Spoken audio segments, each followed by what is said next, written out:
cones, they're running a special from 10 to 2. I don't think we put this in the flyer, but a small cone for $2.75. Wow. From 10 to 2 at Big Cone. So, right. Tuttle's is open. Sarkey's is about to open, so that's good. And then the Wrap Bake Sale at the Welcome Center. If you fancy some sweets, the bake sale is a place to go. So bring your appetite, bring your wallet. There is something for everyone here. There's entertainment, there's crafts, there's all kinds of stuff. And mention also, Lauren, about we should be expecting some tractors driving through. Yeah, I think they start up near P&H, and they should come through here right at about 11. Okay. So right in the middle of the broadcast, it's going to get nice and loud. So be prepared, everyone. And because it's good weather, I think we're going to get more vendors or tractor riders, than we did in the years past. I think it takes a little bit of effort, to get to trailer a tractor up there and whatnot. So right. I'm excited. We saw Grace Ambin was out washing hers this morning at Wells River Chevy, so we know she's in it. Right. But yeah, it's going to be exciting. There's a lot of people walking around as we're looking right now. And so you did mention too with that tractor parade starts at P&H. So all of our listeners that are up towards, say, you're talking about your Groton, Rygate area, you probably want to get here before 11 because you're going to be behind. You'll be in the traffic jam. You'll be in a traffic jam full of tractors. Yes. Yeah. Yes, and I want to mention a couple of other vendors that are a little microphone shy, or for other reasons can't come live on the air. So one of them that we've never had in the festival this year is the U.S. Postal Service. He's out. Our postmaster is out here doing a booth to promote jobs with the Postal Service because they're in desperate need of employees. So they do a virtual job fair every Wednesday and every Friday from 11 to 1 p.m. online, and it's USPS.com/careers. And so he has a booth set up down here, all sorts of Postal Service swag, if anyone wants to stop by. He's ironically stationed in front of the post office, if you can believe it. So he's down here hoping to snag some employees. Right. So that's pretty good. And how, working for a business that's been around for 250 years. Yeah. Yeah. Talk about job security. You don't have to worry about that business going anywhere. No, but he could use help. They're always looking for rural carriers, especially in this area. Right. If you're looking for a job, stop by and do that. What else do we have going on? At the library, we have a local author, Thaddeus Robinson, is here right now with his books, talking to people. He'll sign books if he wants to. If you want to snag one of them, a signed copy. I'm hoping to get him to come over and talk on the air. You know what? No, I know Tad. He also works at Green Mountain Merchandise.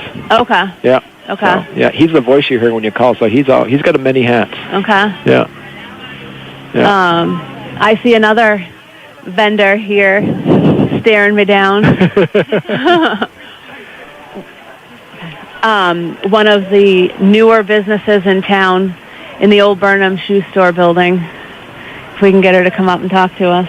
We have two businesses in there. One of them is Snoot Studio, which is a dog grooming business, and I'm going to hand you the microphone and you can chat about that business. All right, so we've been a dog grooming business for 5 years now. Our groomer is Hunter. I'm her bather. And we just moved over from Lisbon, New Hampshire to downtown Wells River. Yeah. And talk a little bit about Snoot's studio. Yes.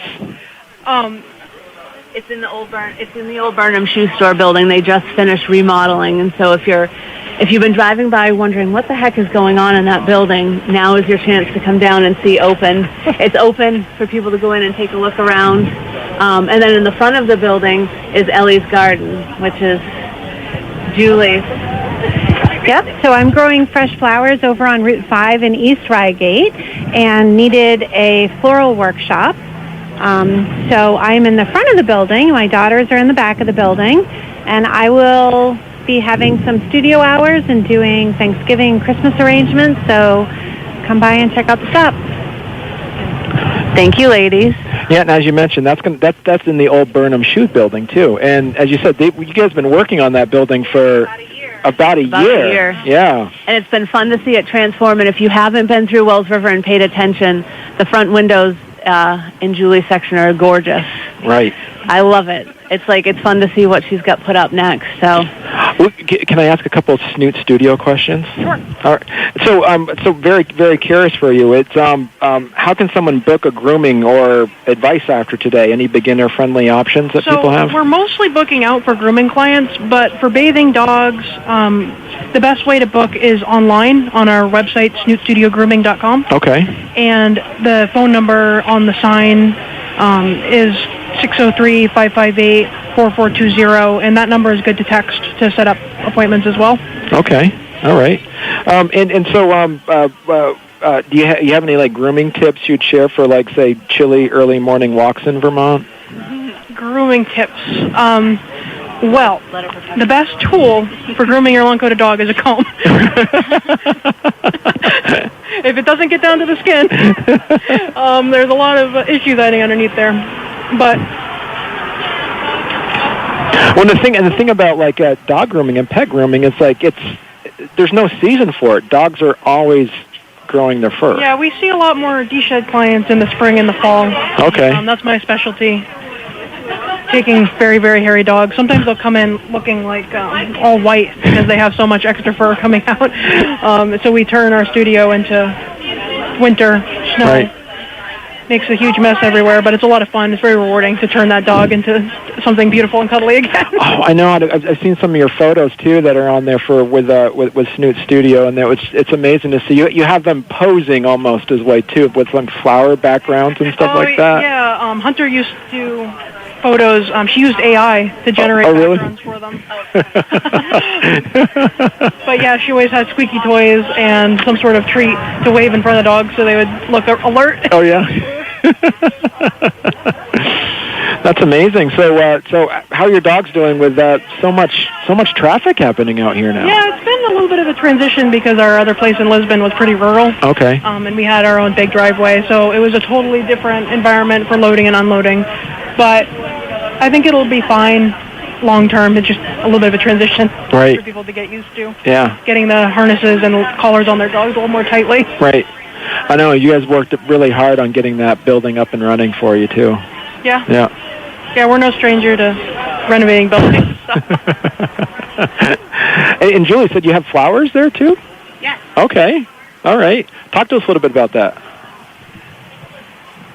Well, I started my career many years ago with a flower shop in Milford, New Hampshire. Okay. And when I started having my children, I sold the shop and put flowers on the back burner and did more practical things for many years. And now that my kids are all grown up and have their own business, I'm going back to flowers again. So I started growing over in Reigate about 3 years ago. Okay. And I've been working on establishing all the beds and the perennials, and felt that now's the time to start sharing the flowers. Okay. And then, so what do you find easier for yourself, doing perennials or annuals? So I would say right now I'm about 50-50. I do a lot of dried flower work, and so most of the dried flowers are annuals. But I have been establishing big peony beds and Baptista, and so, the perennials are definitely the workhorse on the farm, I would say. Yeah.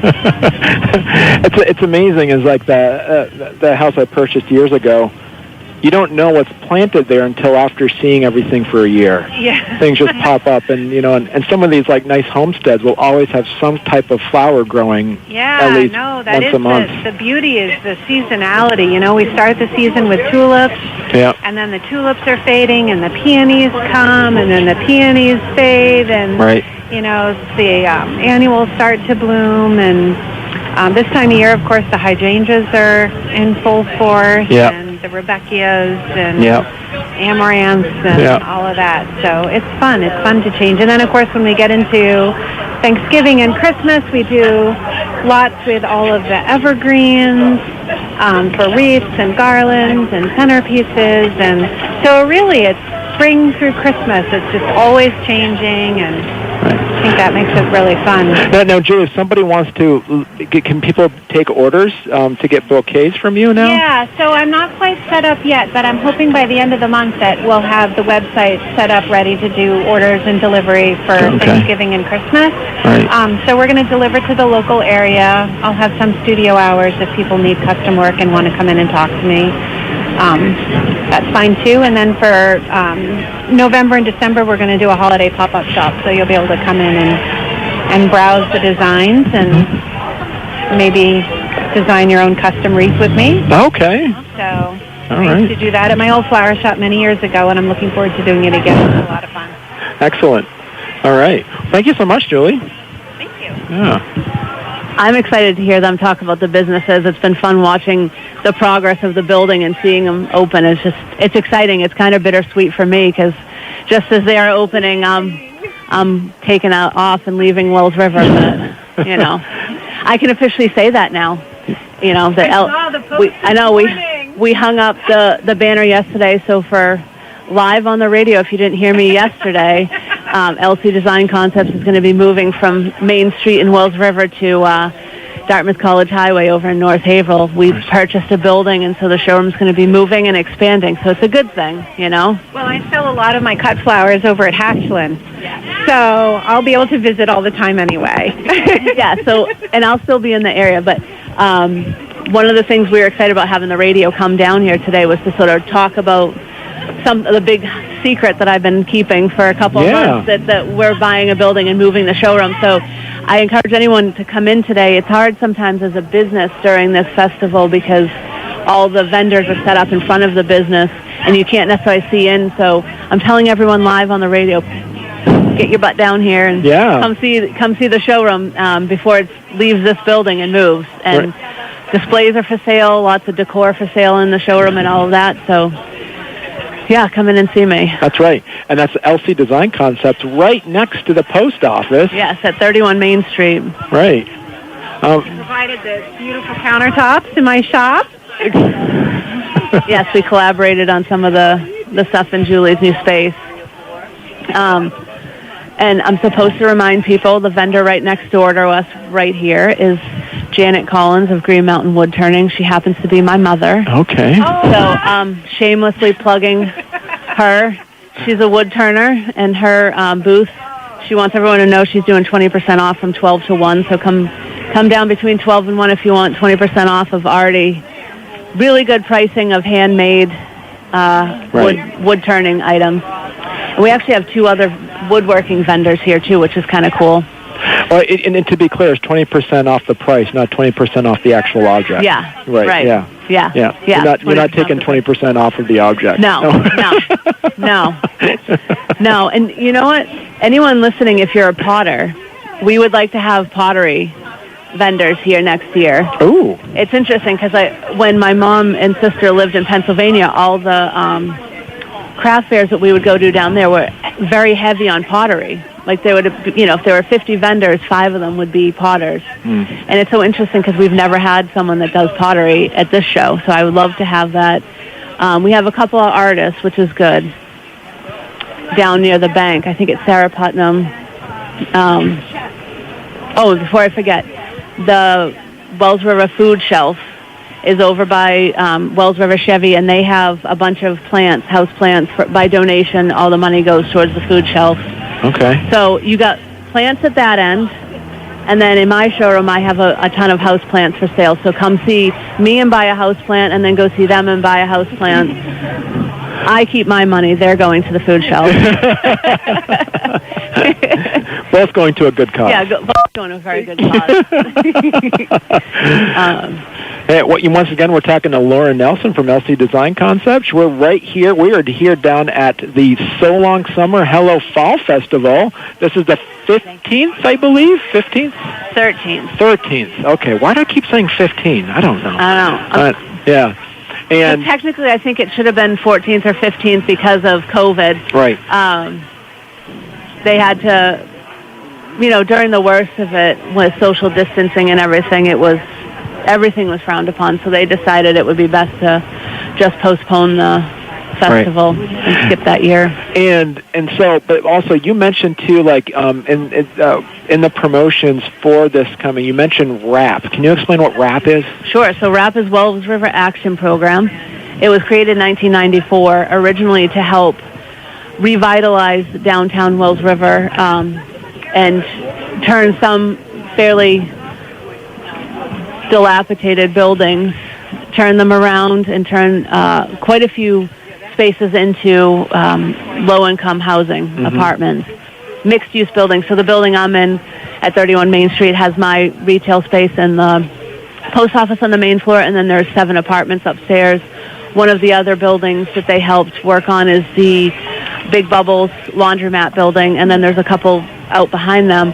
But RAP was originally created with the intention of revitalizing the community, helping local businesses grow, and then over the years we've sort of expanded our mission, and so RAP puts on this festival, So Long Summer, Hello Fall. We typically take care of the flower barrels in the village, so we do flowers in the spring, mums in the fall, and then Christmas trees in the winter. RAP runs the Welcome Center in Wells River, which is an unusual, it's the only Welcome Center in Vermont that is not state-run. Yeah, right, okay. And it's run purely by volunteers and donations. Okay. The village owns the building, but purely by donations, so that's kind of cool. Right, absolutely. And what else do we do? Sometimes, if Mother Nature agrees, in June we do a community picnic. We haven't done it the last 2 years because leading up to it was supposed to be major storms, and just thunder and lightning doesn't mix well with metal tent poles. You probably, yeah. We had to call it 2 years in a row because the weather was going to be so bad, and both times it was like, yep, we made the right call the day of, when it was like blinding, pouring rain and thunder and lightning. Well, side note, which you brought that up, it still boggles my mind that when it's raining, you hold an umbrella, which is a metal stick in the air. So I've never figured out how that's worked. I know. Out. Yeah. I'm sure they made some are made out of bamboo or plastic, maybe. See? But aluminum. I think aluminum. Yeah. Wouldn't that conduct electricity anyway? I don't know. Now we'll have our listeners. We'll teach up. Yeah. But I have someone text me. Google it and text me. Yeah. The results. So I'm trying to I'm making eye contact with some of the other library trustees, trying to talk to them about coming to talk about library stuff, but they're both microphone shy. So what we'll do is we'll take a quick break. We'll hear the weather, and also we got a song queued up. And when we get back, we'll talk more with some of the vendors here over at the So Long Summer, Hello Fall Festival. So stay tuned, and we will talk to you in another couple minutes. Hello. Are we on? Yeah, we are on. Awesome. Yes. So this is Joshua Smith, and I'm with us is Antonia Munson, who is I would say you represent the Northeast Kingdom area for WYKR. Yes. You probably see, and also too, you're a graduate from Blue Mountain, and so you probably recognize a lot of faces here. I do, yeah. Yeah. It's a really great turnout today. I'm really impressed. There are a lot of people, quite a few vendors to check out. It's the So Long Summer, Hello Fall Festival here in downtown Wells River. It's going to be going on from 9 to 2, so definitely come down and check it out. We have a lot of cool stuff going on. Yeah, we're talking to a lot of vendors right now too, and this place is packed. It's amazing. We have over 80 vendors here, and we mentioned earlier too in the program that the antique tractor program parade is going to come through here, starting at 11 o'clock. Going to come through, and so if you're coming from the Groton Reigate area, you might want to get here earlier so that way you can have full advantage of not being stuck behind. Yeah. I believe they said it was going to be 300,000 tractors. No, I'm kidding. 300,000. No. That would be quite a few. No, it's a good number of tractors that are going to be in the tractor parade this year, and they've been doing that for about 5 years so far. So, yeah, and what else do we have coming up, Antonia? Yeah, well, going on all day, we have the 13th annual Baldwin Memorial Library end of summer book sale. there are a lot of awesome books and movies and everything, so that's going on right now, and you can come down and check that out. We also have the, so it's the 13th annual Village Yard Sale, craft sale, sidewalk sale. We have bake sales. We have a lot of really tasty-smelling food vendors. I can smell Jamaican food coming from my left. It smells delicious. So definitely come down and check out all the yummy foods. All right, and we have with us, too, we've heard him a few times there about the window dressers, and a good friend of the radio station, we got Rick Houtsman. Rick! Hey. How's it going? It's going well, Josh. How are you? All right, yeah, so we're talking a little bit about, talk a little bit about the window dressers. You've been on a few times. We've talked a little bit about you. We've heard you on the radio talking a little bit about that. But just to remind people, what is the window dressers? Well, it's a nonprofit out of Maine that has a mission, which is to save carbon and to get people across the board of all income levels to have to save money on their windows, and so folks like me are volunteering to get windows measured and have a community build, and where everybody gets together who has ordered windows, window inserts. What we're talking about, interior window inserts. They're terrific things because they're, there's a double layer of plastic, and you just stick them in your window, and they save a lot of money for people. They usually pay for themselves in a year or two. Right, and I know when you're on when we talked about it, when we had that infomercial a couple weeks ago, you mentioned like the cost savings, but also debunking some myths. Like one is that there's not a lot of moisture doesn't build up. Right. Yeah. Right.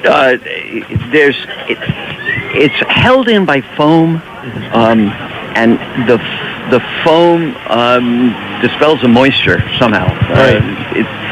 We've had window inserts from window dressers 2 years, and we haven't had a trace of moisture. That's one example, one anecdotal thing. But they work well. They're light. They're easy to handle. You pop them in, you pull them out in the summer if you want, or you can leave them in.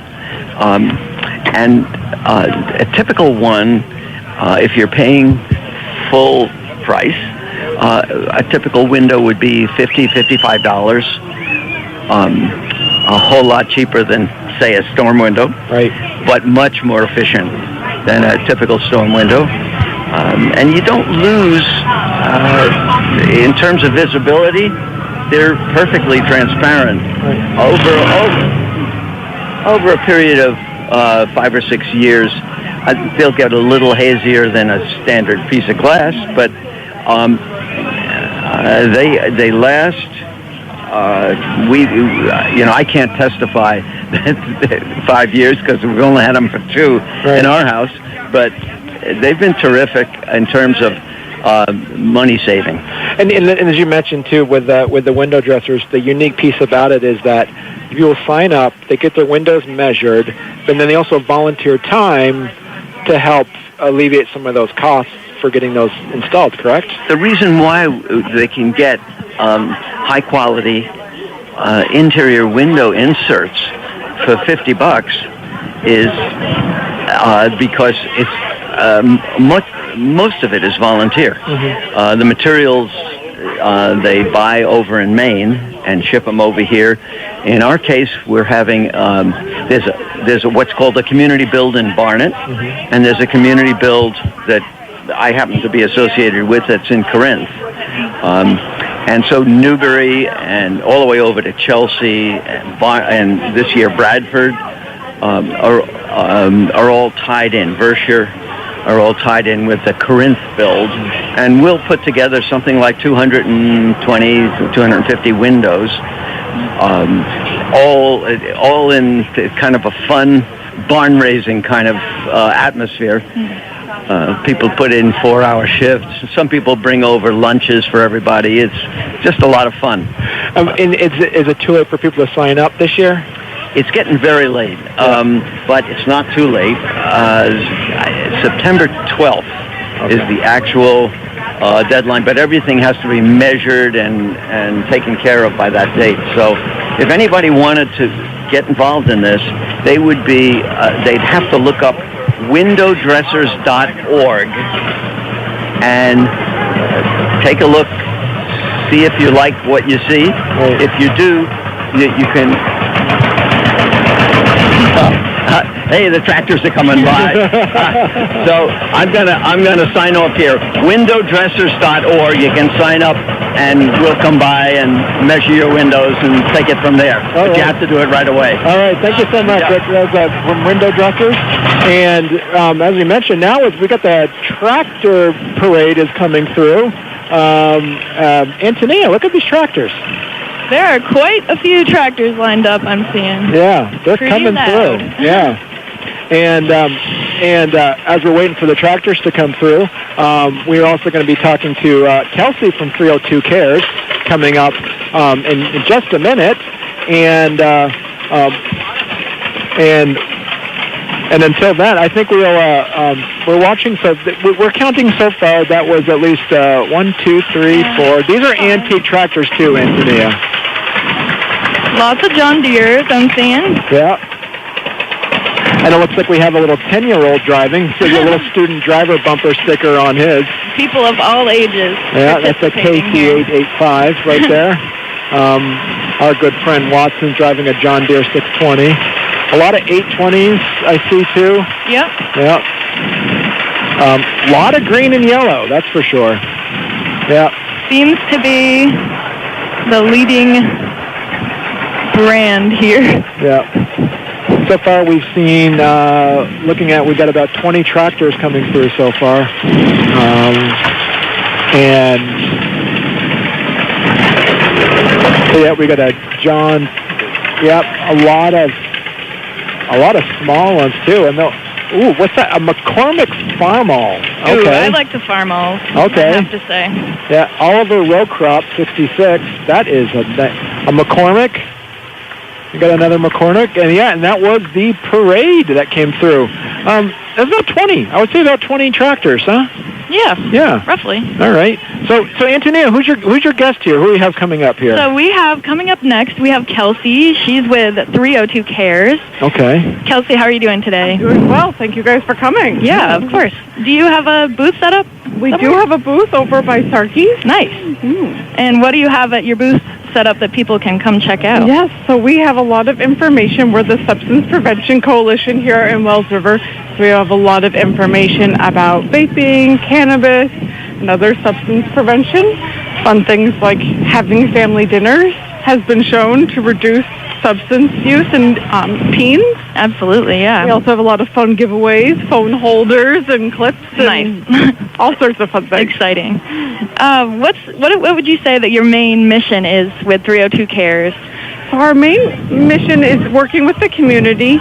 We do a lot with schools and with our whole community of working on preventing substance use before it happens. Right. And what sort of things do you do that make that possible? One of the fun things that we love to do is at the 3 schools in our area, so Blue Mountain, Waits River Valley, and Newberry, we have family dinner nights. Okay. So families come and we put on dinners, and people just sit around with their families and eat together. Yeah. Put down the devices, and it's a lot of fun. That sounds super important, and that's a really effective way to bring everyone together. How can people attend these? Where do they find the information on that? You can find our information on our website, 302cares.org, and you'll see us at all these local events and information at various shops around in the community. Mm-hmm. That's awesome.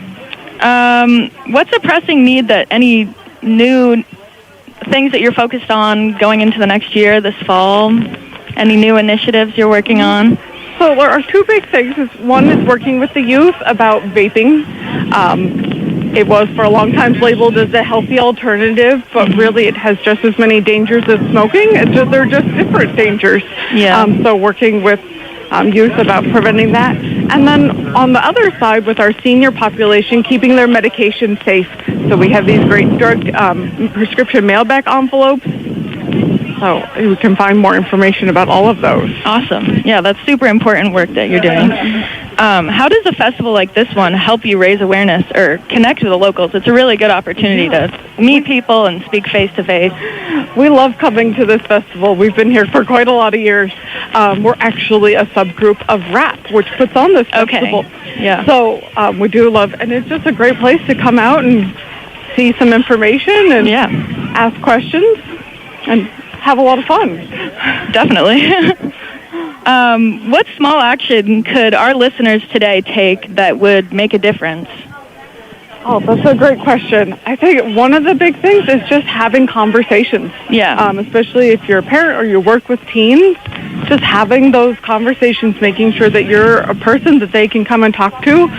If you ever, those can be hard conversations, so there's a great resource, Parent Up. You can look that up online, and they have resources on how to start those conversations if they're a little challenging. Yeah, I think you're absolutely right. There's, a lot of stigma around those types of conversations, so just having them is really an excellent place to start. So you can do it if you're in the car with a teen, especially you're driving them hither and yon. Yeah, it's a great time to start those conversations. Absolutely. When is your next upcoming community dinner, family dinner? As school has just started this week, we are.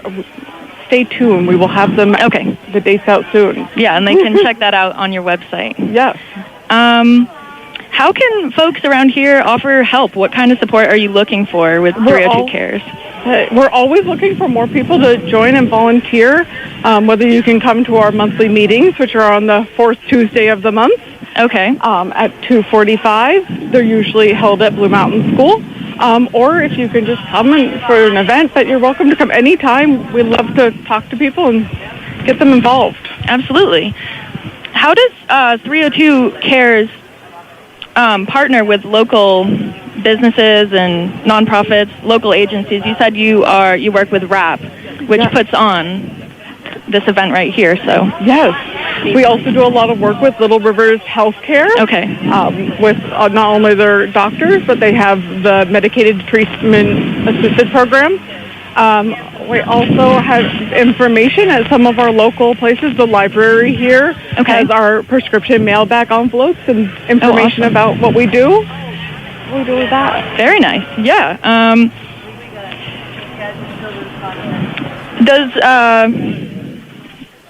Does 302 Cares offer seasonal outreach or events people might participate in? I know you spoke a little bit about the family dinners and how they'll be getting started now that school is starting up. But we do events all year round.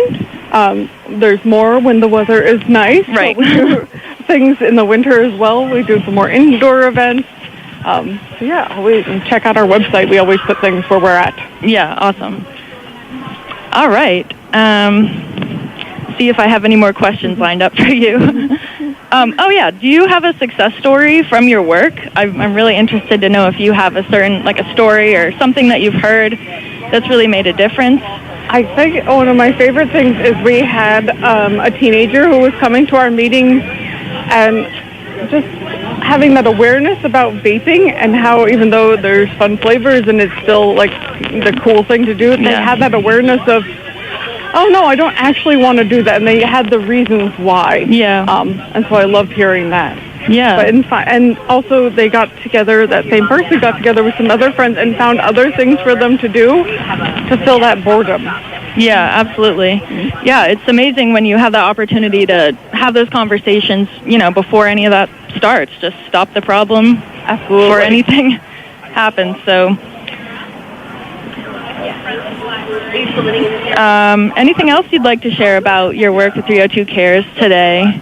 I think the only other thing that comes to mind is that, prevention starts, really early, but it's little things. It's just having conversations, talking to kids, making sure people are available, and it stops the problem before it even starts. Right, yeah. Because we all know probably someone in our lives whose addiction has affected their lives. Unfortunately, yeah, It's true. It's a common issue, here and everywhere else. So absolutely. Yeah, what you're doing is really impactful, and yeah, I hope people can learn some more about that today and check it out and offer their help. And yeah, so it was great talking to you, and I hope you enjoy the rest of the festival for sure.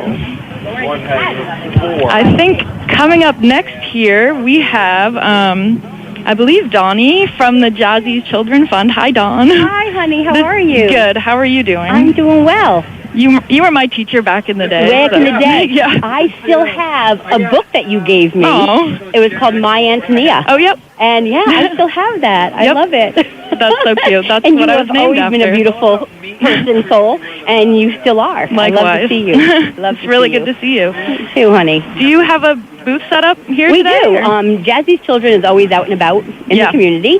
We have a yard sale that we're doing today because we have great community members who give us items that they don't want. Some items are brand new. They give it to us so we can resell it and make money for Jazzy's Children. Awesome. So that's what we're here today. We're down in past Starkeys. Okay, perfect. That's where and everything's by donation. Okay. What sort of stuff do you have? Oh, there's all different things. We have one of our members from the community moved to assisted living, and she had some beautiful glassware. So we have some beautiful glassware. We have everything. Yeah. I mean, if you see, there's everything you can imagine. So you have to come down and check it out. Yeah, I will. And like I said, some kids are coming. They're like, oh, we're like, give us $1. You're fine. Whatever. If you get $1 from 100 people, that's $100. So it all works out. Really nice. It all works out.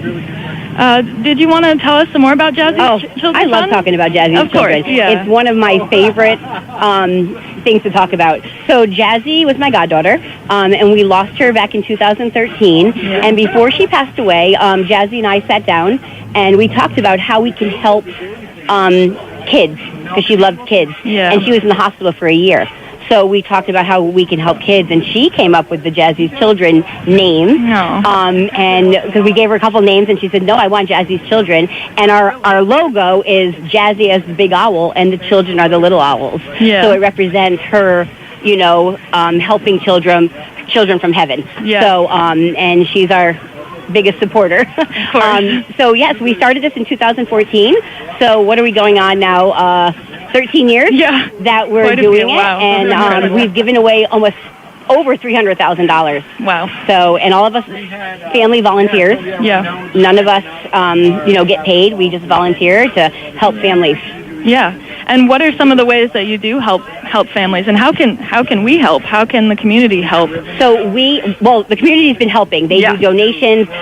We have different fundraisers. We do a lot of fundraisers throughout the year, and so we ask people to make food, and they do. And we might ask other people to make cupcakes for our cupcake sale, and they do. We have, like I said, our yard sales. We get donations in the mail all the time that just say, keep up the good work, and it's amazing, So we love doing that. What I really want to talk about, too, is on September 6th, we're doing a bottle drive. Okay. So we like to keep things out of the landfills. So that's why we do a lot of yard sales. Instead of throwing it in the garbage, let's give it to other people. Right. So we do the same thing with the bottles and cans. So we're doing a bottle drop at the Old Alleys Market on September 6th, and at I think it's Paper Mill Road, right going to the recycling center. Somebody will be there too. Yeah. And I think it's from 8 to 12 on September 6th. Awesome. And then at VMU, your old high school, we're doing a quarter auction, which is September 20th.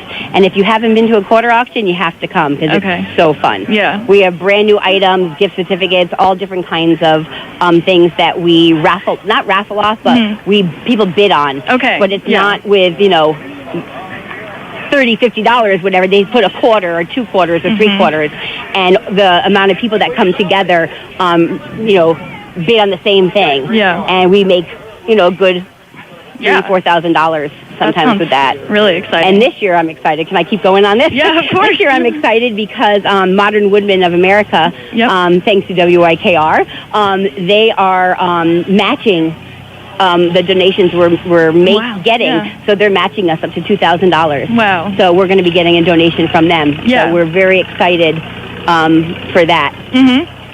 And I know you touched on it, but where did these profits, what did they go towards? How do they help the families? They go to local Vermont and New Hampshire families. We're just do Vermont and New Hampshire.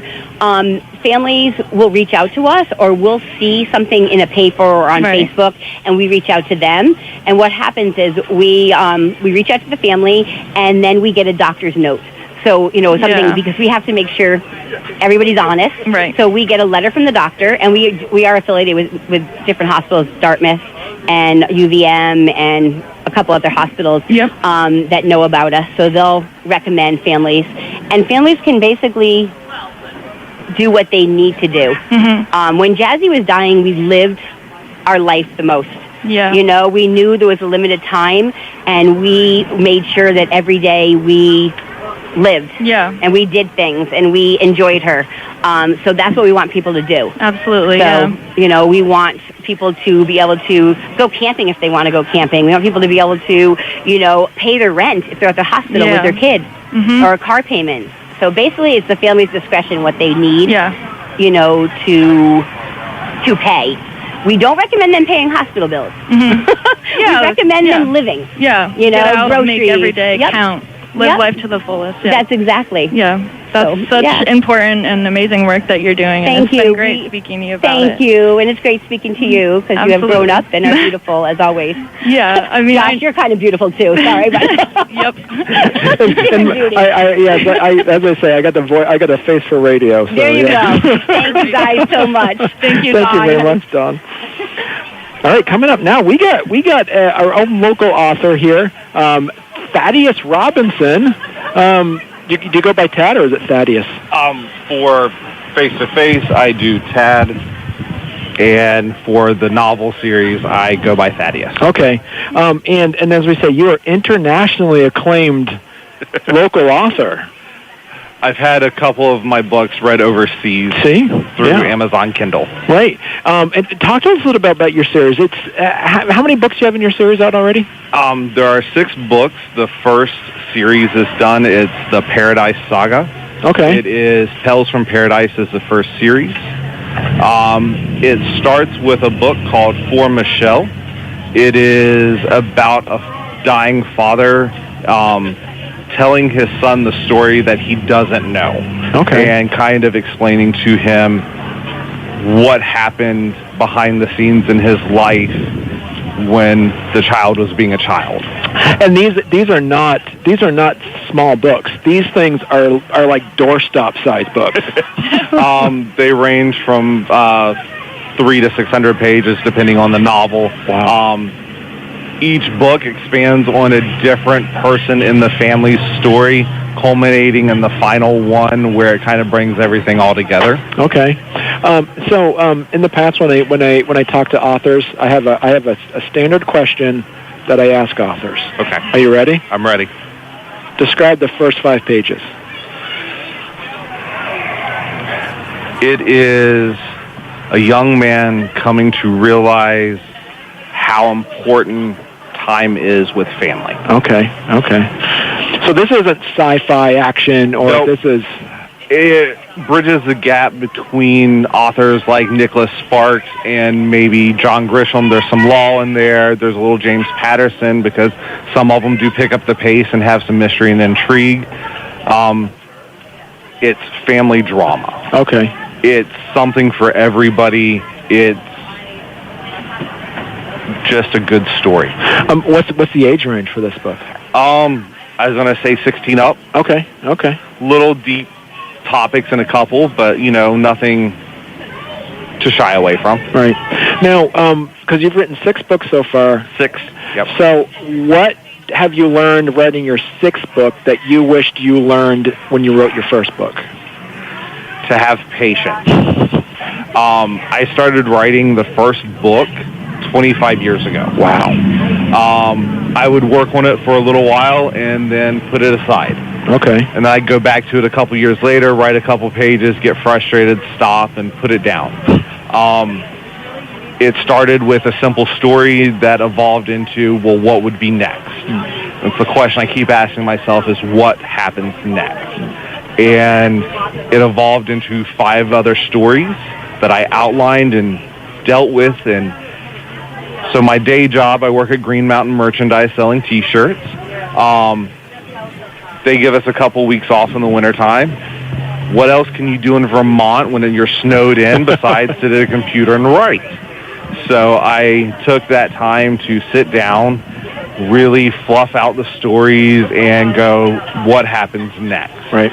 And 9 months later, got 6 books done. You know, you bring it up, too, in the wintertime here. There's 2 types of Vermonters. There's 2 types of northern New Englanders.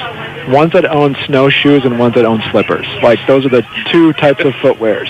Yep. And you can own both, but usually if you own if you own snowshoes, you know, you also own slippers, but chances are if you own more than 1 pair of slippers, you probably don't own snowshoes. So. Yeah, snow's great. It's fun. I grew up in the Carolinas, so I'm not used to it. I wasn't as bad as I thought it was going to be this past winter. I didn't run back south with my tail tucked, so, you know, I think I can manage. But yes, no, I definitely don't own snowshoes, and they're not on the Amazon wish list either. Now, if people want to read your book, obviously they can go to the local library here at Baldwin. Memorial probably has copies. Yep. I was going to say both Groton and the Baldwin Library in Wells River both have all 6 of the books in it. I've got a great relationship here with Melissa at the Baldwin Library. She keeps asking when's the next one coming in, and I keep bringing them to her. So as long as people keep reading them, I'm happy. Right. Now, and so with this series, can you read book 3? Do you have to read them in sequential order? No. They're built that they go a little bit deeper in each one, but they cover enough of the story that you don't have to read book 1 to read book 3. Okay. Now, if somebody is wanting to get back into reading and say they've been spending a lot of their time post-COVID watching too much, you know, like on-demand Netflix type shows, is there anything where someone says they pick up your book and say, what is this book like? Okay. I can equate it to a southern version of Bridgerton. It's a huge family story that, you know, just delves deeper a little bit more and more. Okay. Excellent. Now, so Tad, if people want to learn more about you or even check out the book, where's the best place they could go to? They're all on Amazon, and I have a website. It is my name, so it's going to be Thaddeus, THADDEUS, Robinson, ROBINSON.com. Okay. So ThaddeusRobinson.com. Yep. You can see all 6 of those books. And when is book 7 coming out? That is what I'm working on now. I have 3 that are in first draft phases being edited. There's a sequel, not a sequel series, but a prequel series. That book 1 should be available middle of September. Okay. And then the next series will start hopefully the following month. Okay. Excellent. Well, this is fantastic. Tad, it was great talking to you, and I like seeing the folks coming in here, and you can get signed copies today. Absolutely. Okay. And you're right here outside the Baldwin Memorial Library until when? Until we're done. Okay. All right. Perfect. And they can pick up all 6 if they want to. All 6 are here. Okay. Excellent. Well, thank you so much, Tad. Thank you. Have a great day. You too. All right. It is, we got to do the top of the hour ID. So remember, this is WYKR Haverhill, WTWN Wells River, and WT86DE Wells River, and that's 105.1 for that. And WTWN Wells River is AM 1100. And WYKR, as you all know because you're hearing it right now, is 101.3, and that is out of Haverhill. And we are here for another hour, and we still have so many more people to start talking to as well. Antonia, that was some great conversations that you had with Kelsey and Dawn earlier. Yeah, there's a lot going on, and it's been really nice talking to everyone. So right. Yeah. And as we say, so this is the tractor parade came through about 15 minutes ago, and there's still so much more things to see. And coming up next we're going to be talking to shortly the Newberry Conservation Committee is going to be here to talk. So we talked to Rick Hausman earlier about window dressers. We had some good conversations also with Lauren Nelson from LC Design Concepts, and we just finished talking to Thaddeus Robinson, who is a local author here who has 6 giant books out. So readers and radio listeners are from cut from the same cloth here. So all the folks that are listening here, and if you like reading books, plenty of books. We're right next to the book sale here over at Baldwin Memorial Library as well, and there is plenty of food out here. We know that we're next to the Jamaican food section here, and it smells amazing. As Lauren mentioned earlier, there is bake sales that are happening. There is craft vendor sales. There is yard sales. There is something here for everyone. So, and it is a beautiful day for it too. So you're out and about, come on down. You need to definitely come check out what's happening here at the So Long Summer Hello Fall Festival. And we believe it is the 13th, should be 15th year, but this is technically the 13th year of this happening. And coming up around noon as well is that we're going to also be having the zucchini weighing competition, and I believe the cutoff date for that, Lauren, is that and Lauren just came back through. It's the people can't bring in zucchinis anymore, right? It's up until just about noon. Okay. They're gonna cut it off at noon, and then they measure them and weigh them at noon to determine who is the biggest, the longest. And then last year, someone brought in a special sort of an Italian variety, and it was like long and squiggly, and it was weird. And it was like, well, technically it's a zucchini, so it's allowed. And they were the winner because it was the longest. Wow! Even though it was like curly-Q. And it was the heaviest too. And it was wasn't the heaviest. Yeah. It was dense. It didn't look that big, but it was. So. Right. If you have a minute, I'd like to talk about the library. Absolutely. Yeah. I'm on the library trustees board as the treasurer for Baldwin Library down here in Wells River, and Melissa was going to get me a list of the upcoming events. Melissa, the librarian, I should say. She was going to give me a list, but I'll talk about some of the stuff that's here all the time that people might not know about or think about for libraries, which is kind of cool. I mean, I grew up in a more populated area with a much larger library, and I just thought books. They do books, and that's it. But there's so many other cool things that the library does, and this little library has the coolest things. They have something called the Library of Things. So, and apparently a lot of libraries have this. So they have yard games, garden tools, other things to help you with gardening. They offer ice skates and snowshoes, cross-country skis. They have a sewing machine. Right now they're doing a community quilt project, so if you have some time and you want to sew a couple of squares of the quilt, you can come into the library and sew. Even if it's just 1 or 2 squares, you can come in and sew just a couple of them, which is kind of cool. Yeah. They have blood pressure monitors. They have some other, like a mini food pantry here. Oh, wow. Which is kind of cool. On Fridays, they do a thing in the growing months. They take all the harvest from the Row Community Garden that's down behind Little Rivers Healthcare Clinic and have an open, like, share the harvest table where they just harvest all the veggies and they're free for the taking. Sometimes you get the giant killer zucchinis that have gotten too big, and that was a good pig feed. But, you know, they had amazing tomatoes so far this year, and I snagged a head of cauliflower earlier this season that was pretty yummy from that, so that's kind of fun. And then they have other things, like they have book clubs, they have community coffee hour. As you just talked to the local author, they have book readings and signings on a fairly regular basis for such a small library. It's kind of cool. Mm-hmm. And then there's obviously things that you think about. There's books. They have computers for people, and they offer help filling out forms. So if you have even a passport form, for example, if you needed help filling that out, they can help. And so I'm looking to see what she wrote. All right, so September 8th, National Literacy Day. There'll be a story hour from 10 to 11 a.m. and an afternoon at the library starting at 2:40, and that would be students 4th grade and up who can get off the bus independently are able to ride bus number 2 from BMU to the library. So that's kind of cool. If you have a need for after-school care for kids, you can do that.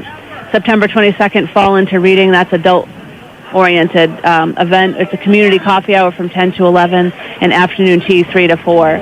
Well, they'll just be talking about books and reading and all that good stuff. So we're situated right in front of the library right now, so I'm getting distracted by all the people pouring through the boxes of books. It's amazing, like you just pointed out, too, for, painting a picture for your listeners here. The streets are packed. The sidewalks are packed. There's, as you say, over 80 vendors that are here. There's, as we said, bring your appetite, bring your wallet. There's plenty of things. There's something something here for everyone, and there is plenty of food around, too. Yes, and there's quite a few nonprofits. So we have a couple of gentlemen standing here next to me that I think want to get a few words in. Right. So we'll hand it over the mic to Darren Sherburne. Darren. Yeah. Oh, great.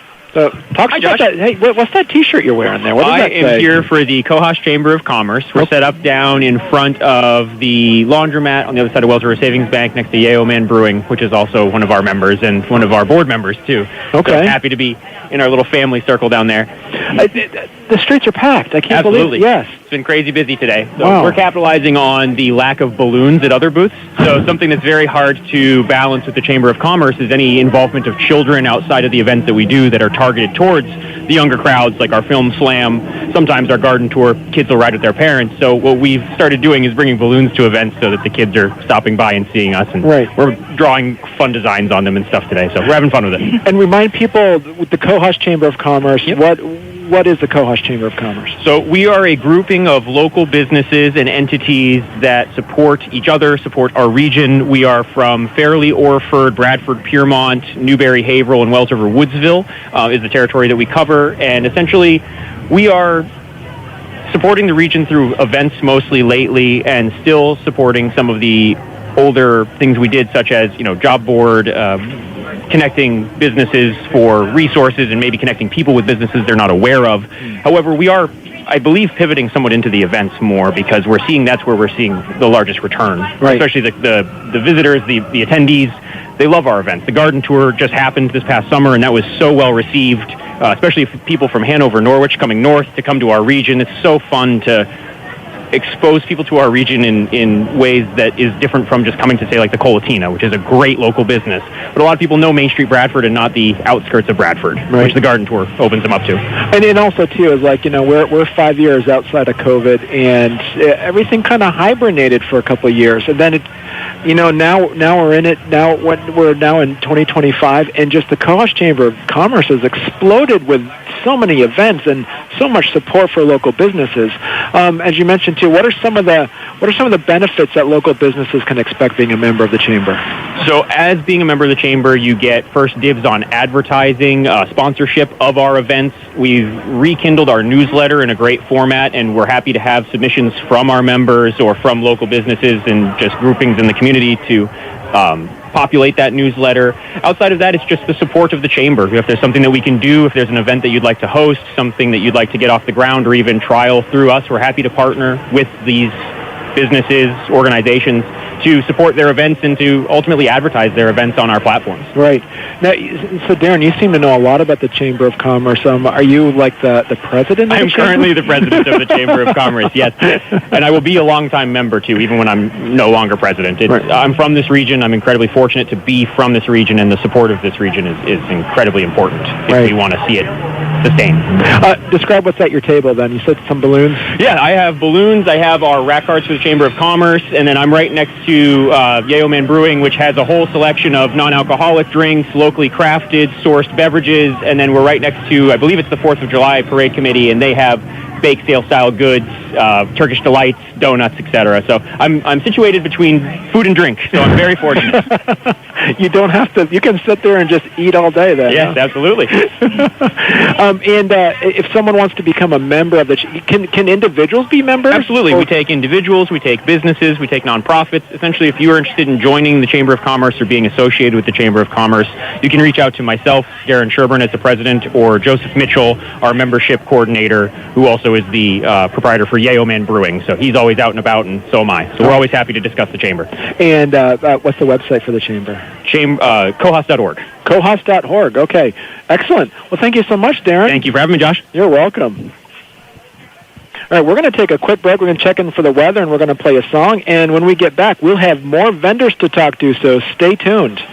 I've been on the air at WYKR a time or two. Okay, you were one of the first on-air personalities at WYKR. From the Fairbanks that way back in 1976, I was the evening DJ. Day one, WYKR's history. Wow, okay. And so you're making me feel old. Skies, it'll be cool. So you're here representing the Legion? At the moment, yeah, you can see how I'm dressed. So yes, I am representing the Legion, the American Legion Post in Woodville, Rosswood Post number 20. I'm currently the finance officer, and myself and our commander are across the street, setting up. We've got a booth, just letting people know that we are out here. We're a viable group. We're trying to recruit new members, but we also want to let people know how much we do for the community. One of our folks did a story not long ago, and she did the total, and in the past 12 months, we had donated somewhere around $30,000 back to the community. Wow. Yeah. What are some of the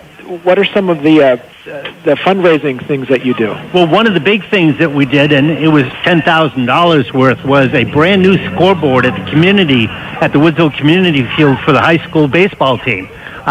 We did a fundraiser. Our SAL group, the Sons of the American Legion, was really spearheaded it, but we pulled that together, and it was a super raffle. We raised the $10,000, and it all went right there. What we did is we donated the prizes that went out for the raffle tickets. But besides that, we've done a few little fundraisers. Our SAL has been big with meat raffles. Our auxiliary does some calendar raffles. The Legion itself makes a little bit of money here and there, and all kinds of donations. One of the things that's on our table today is a big sheet of photos from last year's Thanksgiving dinner. Okay. I know it's so long summer, hello fall. Well, fall means Thanksgiving isn't too far away. And the Sunday before Thanksgiving, every year for 40-plus years, the Legion has done a senior Thanksgiving dinner. Open to the general public, anybody. You don't have to be a Legion member to attend. It's for seniors. It's the Sunday before Thanksgiving. Last year, we fed about 80 people upstairs in our hall. Plus, we did about 275 home-delivered meals that day. Okay. So, 350 meals is what we created that day and sent out to the community, and it's all free. Of course, we get a few donations here and there, and we appreciate them, but this is one of the things that we do. All right. Now, so we're here in Wells River. The American Legion is there in Woodsville. Can someone be a member, can live in Vermont and be a member of the American Legion in Woodsville? In fact, our current commander, Bill Dickey, lives in, I think he actually lives in Reigate. Okay. I think that's where his hometown, he's out in the boonies up there on the hill out of Groton, somewhere. So certainly it's, where you live is not the main factor. If you have a DD-214, if you are in the armed services of any time and we're active duty, you can join whatever local American Legion post you'd like to. We'd love to have you with our post. In fact, any new members, we give them their first year membership free. After that, it's $40 a year, and some of those dues go to national. And national is the reason to join the American Legion is to help your fellow veterans. That's what it's all about. And a lot of our membership dues go to national because national spends a lot of time talking to Congress and VA benefits and that sort of thing. So that's the main objective of the American Legion. Right. And so that you brought that up. So how is that the American Legion connected to the VA? You guys work closely together? Oh, we work very closely together. Our service officer, Greg Matheson, knows a lot of folks at the VA down in White River, which is a great facility, and that's where I go for most of my medical stuff. And Greg has some great connections there. And if somebody is a veteran, and it doesn't matter if you're a Legion member or not, if you're a veteran, and there's a lot of benefits available, and Greg can help you. He'll hold your hand and basically take you through the whole course if you need to. Now, what if somebody hasn't had the ability to serve in the armed forces? Can they still be a member of the American Legion? Well, the American Legion itself, no, but the Sons of the American Legion and the auxiliary. Sons of the American Legion is just that. If you had a parent or a grandparent that was in the Legion, and you can provide us with their discharge paperwork, proof that they were in the armed services, and the auxiliary, I believe it's a spouse or a parent or grandparent, then you can join the auxiliary. And those are very good, very active groups with our American Legion post. We're happy to have them as part of the Legion family. Okay. All right. Yeah, we're talking to Gary Scruton, who is been around the area. You basically have been a part of pretty much every organization in the area. Easy there, John. You're following in my footsteps. So you're the editor of the Trendy Times, right? You are also on the 4th of July committee. I'm currently serving as president. Okay, and as you say, you're also part of the American Legion. American Legion, I'm finance officer at the moment. Okay, and then you're also part of the Cohosh Chamber of Commerce. I sit on the board of directors, like other people that I'm looking at. and there's others too. And I sit on the board of directors for North April Fair. Right, is the other thing that I do, and I'm proud of all of those positions. And I like giving back to the community. It's been a great community. I've lived here. I graduated Woodsville High School a few years ago, and have just loved giving back to the community and love being part of all of those groups. Right, and so with that said, Gary, what's next for you then? Well, 4th of July committee, which has a booth here today. Okay. I don't know if anybody's managed to come up to talk to you from them yet, but that booth is down in front of the laundromat here in Wells River, and they have, actually I just bought some candies down there that my wife made, so it's like, okay. And I was going to try to trick you into eating one. But anyhow, they're also doing a 50-50 raffle today. Okay. So there is at least one place doing a raffle here, and all of that money is being raised, because next year being 2026, it's the 250th anniversary of the U.S. Right. And fireworks and just the 4th of July all the way around is going to be a huge thing next year. So the 4th of July committee is looking to raise a little extra money for even more fireworks than normal. But it has come, my time has come to, I need to retire as president of that organization next month. In fact, we have a big meeting, which will be our election of officers. The 4th of July committee currently meets on the 4th Tuesday of every month at 7 o'clock at the Woodsville Fire Station. Glad to have people come in and participate. The more people we have doing this, the easier it'll be for all of us to put on a huge production for next year. Right. Now, is there any WYKR exclusive announcements about who was going to be the new 4th of July president? At this point, I do not know who that's going to be. Okay. I know it won't be me for the next year, but there again, I'm not going to fade off into the sunset either. I'll certainly be there and ready to answer any questions that somebody may have, and do my part to help out as much as I can as well. But Yeah, so you're here. You're representing at least three booths, right? Just three. That's enough. The fair, North Haverhill Fair, it's kind of off season for us, so we don't have a booth here. Right. But the 4th of July Committee, the American Legion, and like you said, I sit on the board of directors for the Chamber of Commerce. So, right. There's plenty to keep me busy for the day. And this goes to show about how important it is to be, being a member of your community, is that you're able to kind of also. So talk to us a little bit about this. Is like, what do you think about this? Like, there's booth after booth after booth here set up here. What would you tell someone who's listening to the radio right now, thinking, "What am I going to do today?" Well, there's still plenty of time. Right. We're not shutting down until 2:00. But to be honest, you've got a couple of hours still to get here. There's plenty of food. There's plenty of fun to be had. You can do a 50-50 raffle. You can talk to Mike Thomas at the Conservation Commission. You can hear some live music. Wells River and the Wells River Action Program has done a great job with So Long Summer, Hello Fall. It's great to see an event like this happening, and it's become an annual thing. And I think they're doing a great job, and I'm pretty sure most all the vendors are doing well with it too. There's quite a few people walking around. Right, there's a lot, but there's still room for more. There is, and what it's amazing is so an event like this, I would think it would probably an event like this. It's not like you'd have to. There's no charge to come in. Everything's free to come in. Exactly. It's free parking.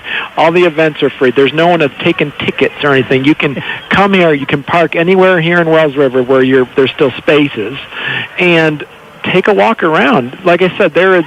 I mean, we're knocking on, as we say, like 80 vendors are here. Yeah, there's a good number. There's a good number of vendors, and there's a big variety of products to purchase or to look at.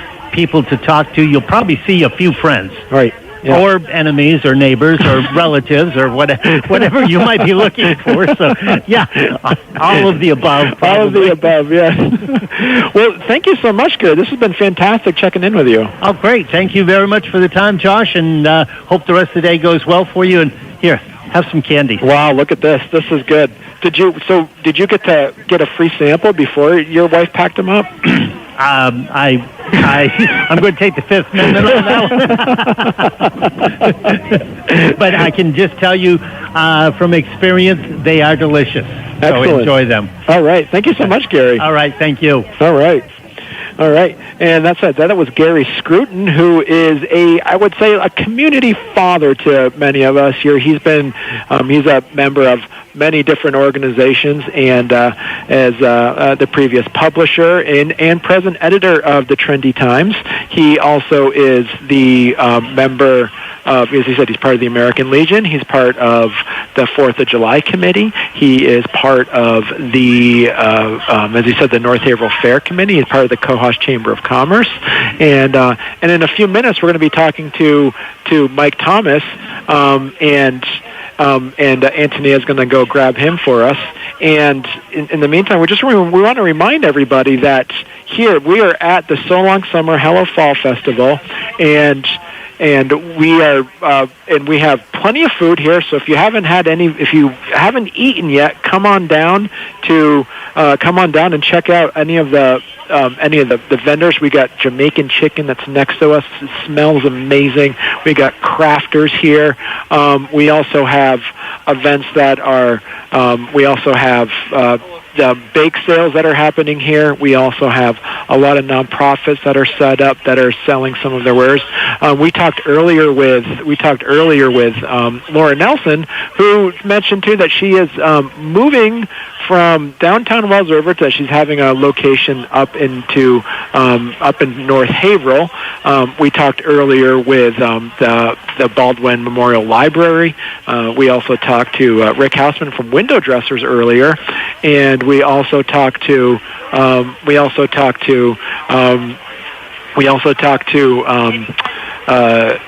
as you said, we talked to Laura Nelson. We also talked to the Cohosh Chamber of Commerce, and I think Joe, did you want to mention something? Did you want to talk a little bit about Yeoman Brewing? Sure. All right. So Joe, you were what'd you say, the kind of like the membership head of membership committee of the Cohosh Chamber. Membership and marketing. Right, and you got some amazing kombucha, right? And there's other things that you do. Yeah, so I launched a brand called Local with Joe Kombuchas probably about a year ago.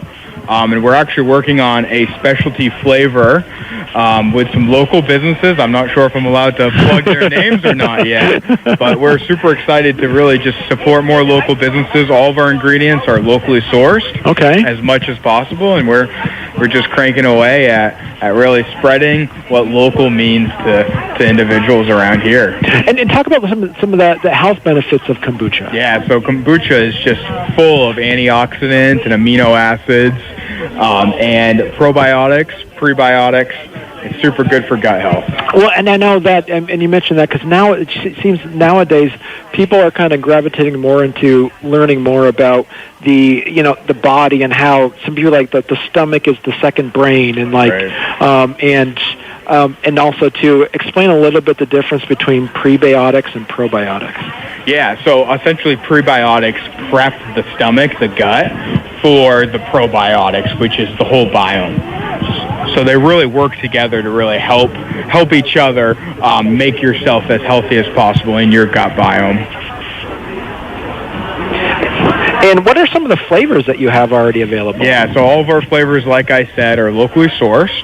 So our flagship is a maple rhubarb kombucha. Oh, wow. With rhubarb from Four Corners Farm and Roby Farm and our friends at Clouds Path Farm, and maple syrup from our cousins at Chamberlain Hill Maples in West Newbury.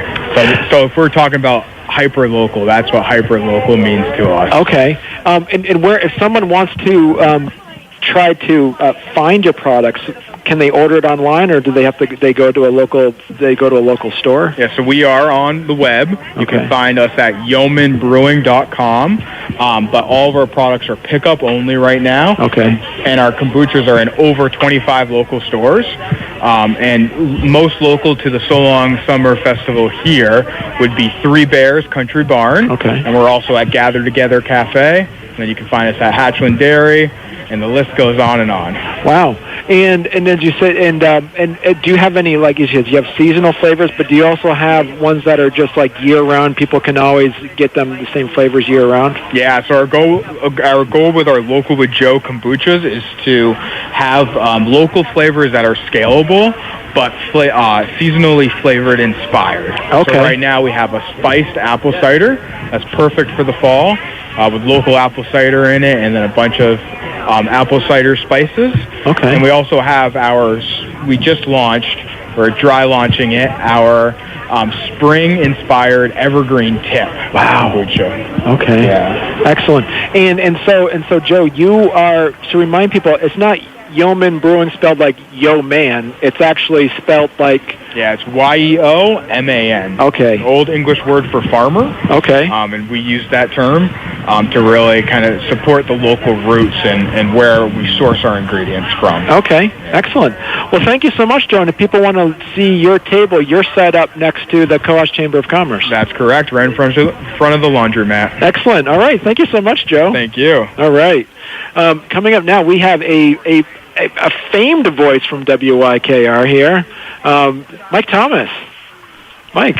Big howdy hi to everybody out there in WYKR land. All right. We're talking from downtown Wells River with the sights and sounds of the city and our So Long Summer Hello Fall Festival, and the weather is perfect for it. The organizers are pleased. A lot of people here. Right, and your table's set up right on the corner. We're down on the corner. We're keeping an eye on the end of the city there, helping people with traffic and stuff. And I'm Mike Thomas with the Newbury Conservation Commission. I'd just like to get a quick word in about a couple upcoming events. On September 27th, the last Saturday of September, we will be having our 28th annual Fall Foliage Ride on the Cross Vermont Trail. This is a ride that will this year be starting up by the ball field in South Reigate off of Route 302, riding up to Lanesboro, and then back on the Cross Vermont Trail. We'll be going through Groton, which is exciting because the town there just redid the entire 7 miles of the rail bed in their town. So that's going to be a beautiful ride. You go by Beaver Ponds, Ricker Pond, Lake Groton, all the way up to Lanesboro and back, about 22 miles, easy riding on a railroad bed grade. And then the other big event we have coming up is the first Sunday in October, and that's our 22nd annual Paddle the Border Fall. We do Paddle the Border twice a year, once in the spring, and then in the fall, we go from the Newbury-Haverhill Crossing down to Newbury Village there, down to the Bugby Landing in Bradford, which is down by the golf course, down behind the town offices. A nice 3.5 hour paddle. We're looking forward to folks coming out on those events. We'll have ads in the local papers, the Bridge Weekly, and the Journal Opinion, and Trendy Times, and other things like that. We'll be on the radio soon promoting it. So look for us. Get outside, have fun on the 28th Annual Cross Vermont Trail Fall Foliage Ride, September 27th, and the 22nd Annual Paddle the Border Fall on October 5th or 6th. First Sunday in October. I get the excuse. And a thank you to YKR for promoting our wonderful little village here. We appreciate it. It's amazing. And so you actually, we were talking earlier, but correct me if I'm wrong, but if I remember in the spring there was too much rain, and so we had to cancel the spring Paddle the Border. Yes. In our 22 years of doing Paddle the Border, we canceled 4 times, all for safety reasons. 3 times for floods, and 1 time because there's big lightning storms and high winds coming through. It's a fun event. We want people out there, but as all outdoor events should be, safety first. Right. You have to go that. The river's a beautiful thing, but as you know, it can be a dangerous thing as well. So we keep it safe. We get 80 to 100 boaters on canoers, kayakers type deal every year. Mild weather, good weather, great weather. We'll get more. It's just a beautiful thing. We've got Butler Bus Service. They provide transportation so folks can come drop their boats off at the launch site, drive to the takeout. The bus will bring you back, helps take the traffic off the road. And at the end of the event, if the weather's nice, we'll have the famous Strawberry Farm Band picking some bluegrass tunes along the river. I mean, really, can you get better than that? And then the Bradford Parks and Recreation will be doing a little cookout at the end for folks. It's a great event. Even if you're not a paddler, come on down, hear the music, and partake in it. So now, do you have to sign up in advance to be a part of during the? No, neither one of these. These are show up and go. Advance warning. You can call me. Like say, my ad will be on the paper or Newbury Conservation Commission website. And I can give you information, little details about it, but it's a get and go. It's too hard to make. It's not the reservation type deal or things like that. We invite everybody to come, have a good time. Okay. Now, and so remind people too about you mentioned. What can people expect to come and visit your table? What's on your table? Well, on my table, like I say, I'm the chair of the Newbury Conservation Commission. I have a poster and some handouts about the fall bike ride and Paddle the Border. I also have pictures and stories about some of the other things we do. We have a magnificent trail network behind Blue Mountain School, about 5 miles of easy hiking trails down there. I have pictures and stuff about other things the Conservation Commission is involved in throughout the town. I also have a table of literature about outdoor stuff, from Fish and Game, from Vermont Wildlife Department, Emerald Ash Borer, and some other outdoor activities, knot tying brochures for fishermen, things like bear habitat. So I have quite a bit of different variety for people to pick up. It's all there for free to look at, and get yourself some knowledge out there, and so you can enjoy the great outdoors when you're out there. And as you mentioned too earlier too, like safety is very important. So if somebody's showing up for the Cross Vermont bike ride or for Paddle the Border, they need to show up in advance with like helmets or life jackets. Yes. There's no law saying that you have to enforce helmets. We encourage them. We do, like, for example, the trail ride on September 27th, last Saturday of September. We'll meet at 9:30 to get organized. We go through a bike safety check, see if the chains are okay, maybe check the air pressure in the tires, make sure everything's safe on the bikes that are going, type of deal, and then we'll give directions for it. Paddle the Border. If you don't have a life jacket, you can drive up to Walmart and get one and come back down and probably catch the end of the crew because you're not going in the water with us. You can wait till afterwards. Our life vests are a law that you have to have them. And the funny thing about life vests, they actually work and save lives. It's amazing. I've seen it. Best swimmers around. I grew up, my mother was a swimming lessons teacher. I got web feet, I'm good in the water, but they don't call them accidents for anything. Always be prepared. So we make sure people have their life jackets with them. Like last spring, or a lot of times in the spring, the water's still cold. We insist that people start out with them on if they want to. Take them off partway down. And that's the other beautiful thing about paddleboarder. Going through, you'll come across 3 land trust, Upper Valley Land Trust, primitive campsites on the river, and good to see where you can plan your own adventure, do an overnight trip with you and your friends on the river. You get to check them out. You get to check out other boaters, and I know so many people have told me stories. Well, we met so-and-so at the paddle 2 years ago, and we've been going all the time in the summer. Or you see what other people have for gear, boats, paddles. These little things make a difference. I know even some people switch boats at the end and go up and down the river a little bit to try it out. What an experience. It's great. Yeah. And so, as I said, we're talking to Mike Thomas, who is a beloved member of the WYKR family. You've been on scores and scores of time. Yes, since just about the beginning of YKR. And you're here talking about the Newberry Conservation Committee. Yeah, Newberry Conservation Commission and the Cross Montreal Association. Okay. That's two of the big things I'm involved in. Cross Montreal, for those who don't know, is a multi-purpose recreational path that goes from the Connecticut River and Wells River to Oak Ledge Park on Lake Champlain in Burlington. Wow. First one across the state. And right now I'm working on the first ever connection between the Cross Vermont Trail and the Lamoille Valley Trail. We're hoping to get signs on that this fall, and that will be going out of Boltonville, out through Rygate, up over Mosquitoeville and by Harry's Lake Beach, up to Peach and Four Corners, and all the way up to the newly rehabbed train depot on the Lamoille Valley Trail. It's a 19.7-mile ride.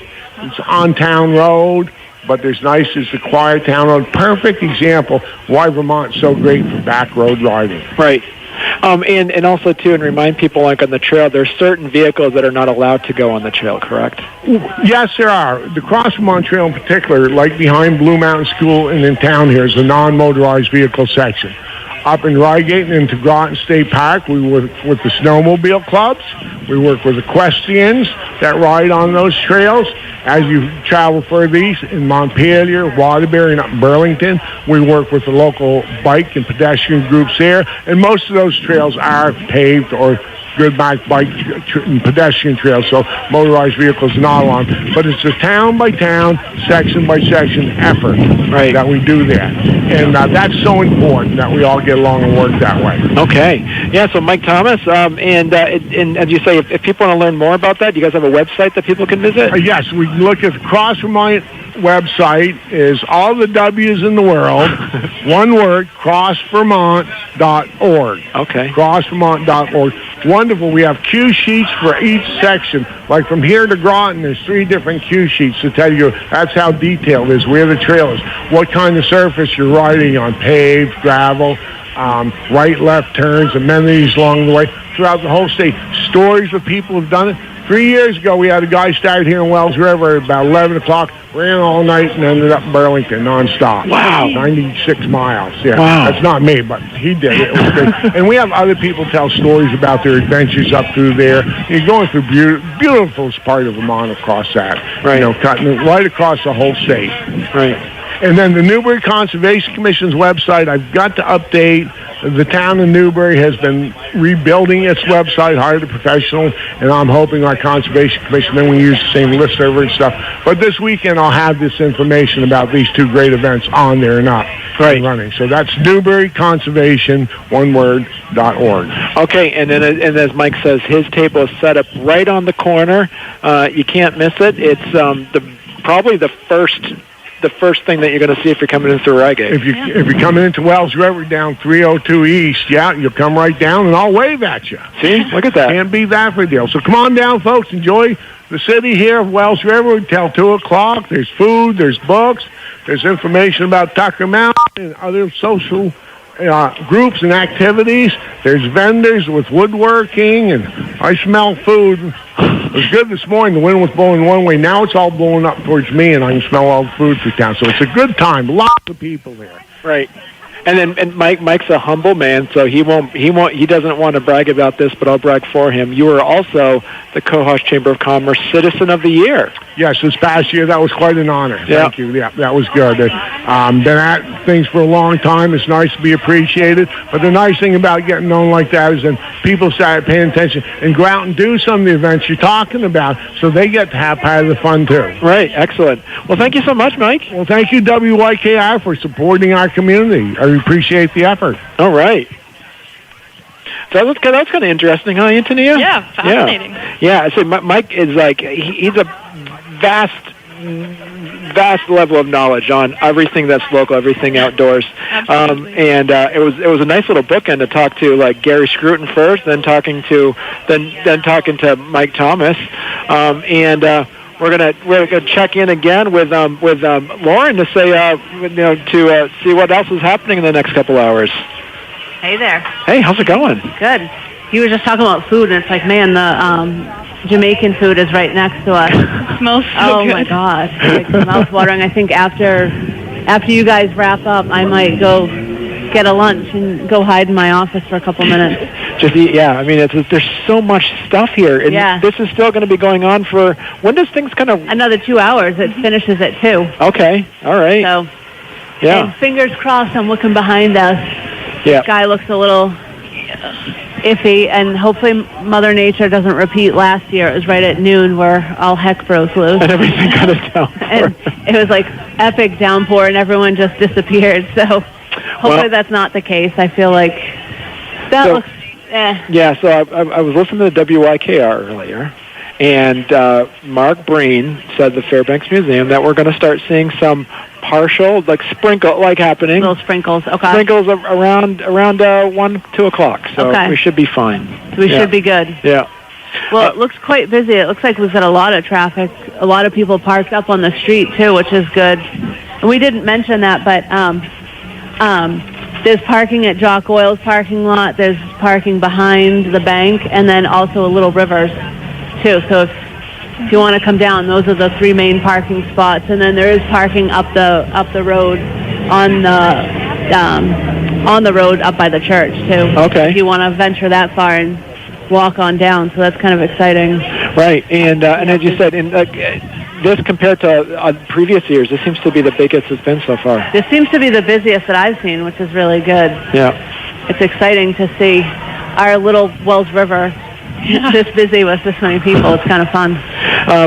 What sort of pitch that you can give for the last 2 hours of folks that come out here? I think a lot of the vendors would love it if they didn't have to pick anything up and could just close up their tents and walk away with their tents and their chairs and call it a day. So come on down. There's lots of good stuff. Yeah. There's crafts fairs. There's the nonprofits up. There's bake sales. There's and we're about to have the zucchini contest judging it at high noon, as they say. I know. So that's coming right up. I want to walk down. I saw the first 2 entrants this morning. I thought, well, those are decent size, and someone else just told me that those look like babies compared to some of the other ones that they have down there. So I'm excited to go see that. And the zucchini contest this year is down by Copies and More. It has been in front of my space at 31 Main, but it's down by Copies and More this year. And it is the world-famous zucchini. World-famous. Contest. Yeah, world-renowned. Yeah, that's right. Yeah, internationally acclaimed. Yes. Yeah, people come from all over with their zucchinis just to see if they can win. And what are they? Bragging rights, right? Exactly. They get a little ribbon, too? Yeah. Yeah. I don't know what we have for prizes this year, but we usually give away something for first, second, and third. Last year it was gift cards to Big Cone, so I'm assuming that's what we're doing again this year. Right, and you did mention earlier there is a special for Big Cones. Yeah, a small cone for $2.75 from 10 to 2. From 10 to 2. Yeah. Yes. Okay. Get in line because she's cutting you off at 1:59 and 30 seconds. If your money hasn't exchanged hands, the rate's doubling. Yeah, I mean, so yeah, come on down. There's so much there. I love seeing these crowded streets. I do too. Yeah. I'm excited. I've seen a lot of repeat faces from last year, but a lot of new people that I've talked to that this is their first time coming to this festival, so that's kind of exciting. Right. Yeah, and as I say, it's on both sides of the street. Yes. It's wrapped around the corner. You can go all the way up through also to the Wells River Chevrolet, also the Welcome Center. There's things happening there. Yeah. Yeah. Hopefully the bake sale is going good up there. Yeah. They had a lot of people donating baked goods, so hopefully they sell out. Yep, and you are here, Rep, and you also are, not only are you a business owner here in downtown Wells River, you're moving. I'm moving, yes. Okay. I'm so excited. We just purchased a building in North Haverhill, 2858 Dartmouth College Highway. It was the ice cream supply business that fellow locals owned for years. And, we're going to do a little bit of remodeling on it and move on over there in the next 2 or 3 months. Okay. So still in the area, but a bigger space, a space that I will own, like right. I'm renting now. So getting to own the space is going to be pretty exciting, and having a warehouse, that's going to be fantastic. Just owning the building and getting to do whatever I want with the space is going to be exciting. Adding new displays and all of that, so it'll be good times. Between now and then, I might be a grouch thinking about all the stuff that has to be done and the move and all that. And so I make no promises when you come into the showroom what you might see, what state of disassembly might be here in Wells River. All right, yeah, so come on, and we're talking to Radio Lauren Nelson of LC Design Concepts, who is also one of the chairs of the RAP committee. Yes, I'm the treasurer for RAP, among many other things that I do. I'm excited to see how successful this is. It's always a little bit of work every single day leading up to the festival, and then the morning of, it's like, it's go time. Right. So it's always good to see it come together, and all the volunteers helping and working along one another to make it happen. Excellent. So, and that's going to about wrap us up here. We've been here for a couple hours now, and it's great for talking to Lauren Nelson and all the other folks that came in here. Antonia, any final comments? I'm going to check out the zucchini contest. I've been waiting for that all day. I'm super excited about that. But yeah, it's great to see the streets full right now. It's going on until 2 p.m., so make sure to come down here. There's still a lot of cool stuff to check out, and it's really nice to see everyone here in our little local community. Right. It's been a really excellent day. Yeah. All right. Lauren, any final comments?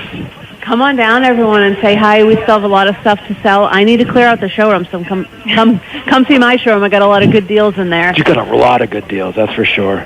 All right, so that's going to about wrap us up here. So this is Joshua Smith and Antonia Munson, and just remind everybody, you listen to WYKR Haverhill 101.3, WTW1 Wells River, AM 1100, and W286DE Wells River 105.1, and that'll do it for us. And I'll see you all down here. We're here for another couple hours. We won't, but everybody else will still be here. So thanks a lot for tuning in.